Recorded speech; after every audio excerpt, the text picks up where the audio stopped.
Today, let us look at algebraic identities. In previous classes, we have seen a few algebraic identities already. Let us quickly compute each of these by expanding the brackets. Let us open the orange bracket and multiply with the blue one.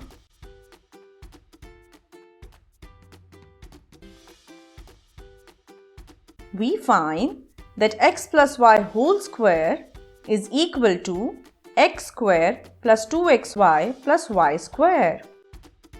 To find out x minus y whole square, you may replace plus y with a minus y in the first identity.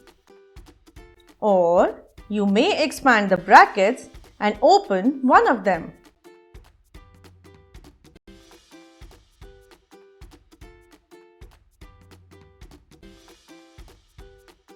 In the third identity, x plus y times x minus y gives us x square minus y square. The rest of the two terms cancel each other out. Alternately, we can switch the sides. The fourth identity is slightly special.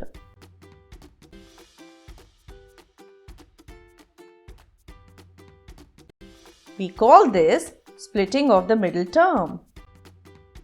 We could split the middle term into two factors and arrive at the factors x plus a times x plus b. Here, the coefficient of x shows the sum of factors and the constant term shows the product of factors. Let us park these four identities that you already know and look at a few new identities.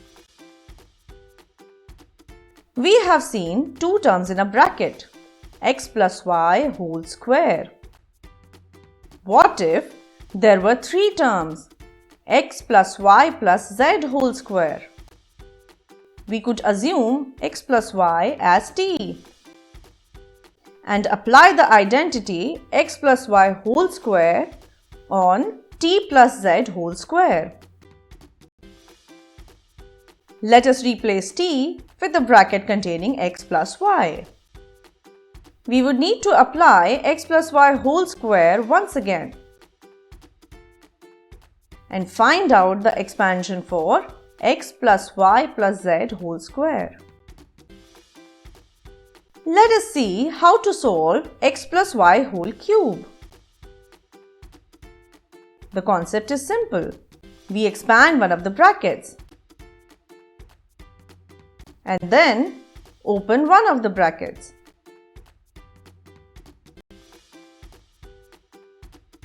Collecting the like terms together, we find that x plus y whole cube equals x cube plus 3x square y plus 3xy square plus y cube. Let us try to find x minus y whole cube. This time, let us make this simple and replace plus y with a minus y in the previous identity. We see that two of the terms get a negative sign.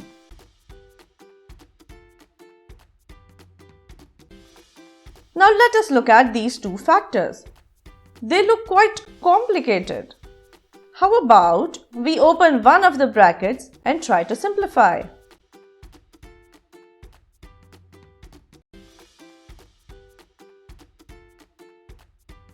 Let us rearrange the terms.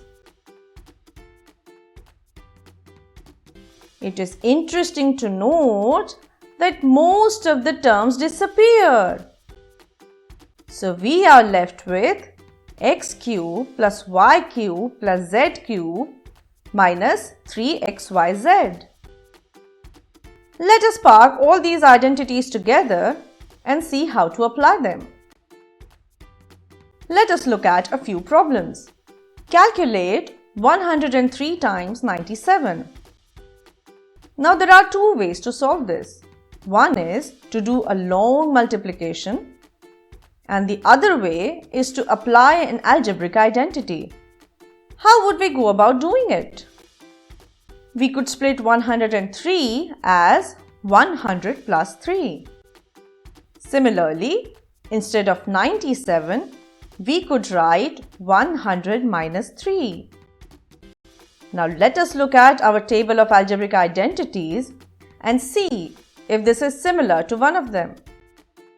Yes, it resembles x plus y times x minus y. We could use it to arrive at x square minus y square. Let us replace x with 100 and y with 3. It is easier to find out 100 square and 3 square. We find that 103 times 97 is equal to 9,991. Let us look at the second part of the problem. We have to find out the cube of 102. Once again, we can split this as 100 plus 2. Let us go back to our table of algebraic identities and see if there is something like x plus y whole cube. Yes, let us write the expansion for this algebraic identity and replace x with 100 and y with 2. You may note that finding squares and cubes of 2 and multiplying with 100 is easier than a long multiplication of 102. Let us quickly solve. We get a large number, 10,61,208 or 1,61,208.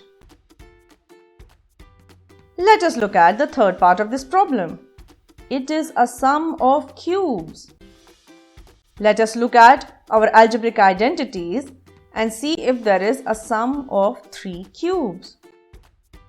Yes, it is the last identity. Let us rearrange the terms so that we have the sum of cubes on the left hand side and the rest of the terms on the right hand side. Let us replace the values of x, y and z with -10, 8 and 2. Now this looks scary. There are too many numbers. But wait, there is some magic about to happen. Look at the very first bracket. We have -10 plus 8 plus 2. This would give us a 0. And the bigger bracket would get multiplied with this 0 and give us a 0 as the product. So we are left with 3xyz, which comes out as -480. Let us look at another problem. We have to factorize a few algebraic expressions. Let us look at the first algebraic expression. We have two terms with cubes in them. From our algebraic identity table, we can see that there are 3 identities that have cubes in them. However, our expression has all positive terms and only 2 cubes. This gives us x plus y whole cube. Let us try to simplify the given expression with respect to x plus y whole cube. If we were to take x as 2a and y as b, let us see if the third and fourth terms would match with the given algebraic expression. Yes, they do. So this algebraic expression can be simplified and written as 2a plus b whole cube. Remember that when we are talking about factorization, we are trying to figure out factors, that is, terms that are going to get multiplied with each other. When it comes to algebraic expressions, factorization means simplifying a given expression into brackets that are getting multiplied with each other. Let us look at the second part of this problem. We have a square term. Let us look at our table and see if we can find an identity with a square term. Oh no, there are 4 identities. But which one shall we use? Now note that there is a middle term with an x in it, which means that we can rule out the third identity. Also, the middle term has a negative sign with it, so we can rule out the first identity as well. Let us see if this matches x minus y whole square. If we were to write the first term as 2 root 3x whole square and the constant term as 1 square, what would the middle term minus 2xy be? Oh, it would be very different from minus 7x. So let us rule out this identity as well. This leaves us with the fourth identity, which is splitting of the middle term.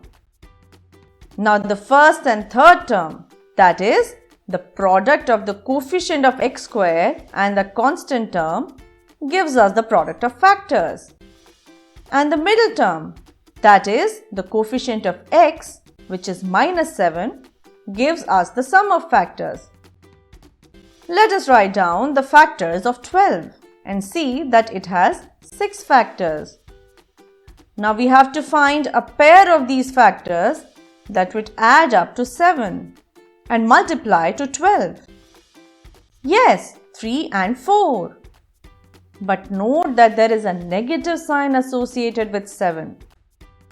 So the factors of 12 would be minus 3 and minus 4. Minus 3 times minus 4 would give us 12. Let us split the middle term. Instead of minus 7x, let us write minus 3x minus 4x. Now this is easy. Let us take the first two terms together and see if we can take anything common. Similarly, let us take the third and fourth term together and see if we can take anything common. Note that the bracket obtained from the first two terms has to match the bracket obtained from the third and fourth terms. This gives us two factors, 4x minus 1 times 3x minus 1. Let us look at another problem. Find possible expressions for dimensions of a cuboid whose volume is 4x square minus 12x. Recall that the volume of a cuboid is the product of its dimensions, length, breadth and height. Since we are looking at the product, we have to factorize the given algebraic expression. Let us see if we can take anything common from these terms. There is an x common to both the terms. There is also a 4 common to both the terms. This gives us x minus 3 in the bracket, which can't be simplified further. So now we are looking at the factors of 4x square minus 12x. Can you guess the dimensions now? One possibility is 4, x and x minus 3. But there could be other possibilities as well. You can arrange them any way you like. Just remember that the product has to be 4x square minus 12x.